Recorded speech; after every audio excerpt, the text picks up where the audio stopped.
L'un des premiers dilemmes que l'on rencontre lorsqu'on se lance dans la couture, c'est le choix de la machine. Le plus important consiste à déterminer quelles fonctions vous seront nécessaires. Il n'est pas utile de partir sur un modèle trop sophistiqué si vous n'êtes pas certaine que la couture vous plaira. Mais gardez également à l'esprit qu'une machine bon marché ne sera pas toujours une bonne affaire.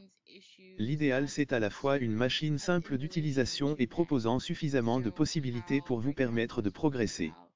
Pour bien choisir sa machine à coudre, il est important de prendre en compte ses désirs créatifs et le temps que l'on souhaite y consacrer, occasionnel ou régulier, reprise, habillement, décoration, patchwork, broderie ou encore le type de tissu que l'on souhaite travailler. Vos projets vous guideront dans le choix de votre machine à coudre.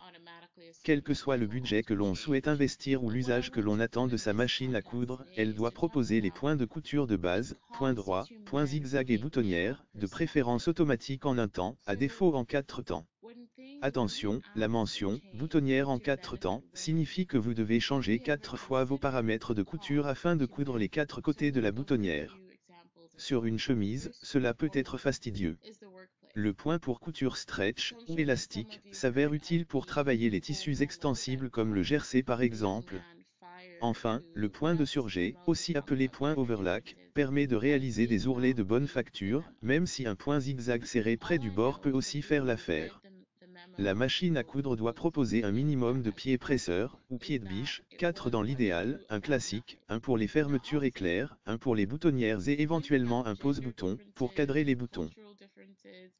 And passing this out as a memo in your workplace should be obvious to anyone that that's a bad idea. So I certainly don't defend him in terms of getting fired. If I was a company, I'd probably fire him too, because it just doesn't look good. It doesn't look good. It doesn't feel good, whether it's true or not. The question would be more about, is it appropriate in that format in the workplace?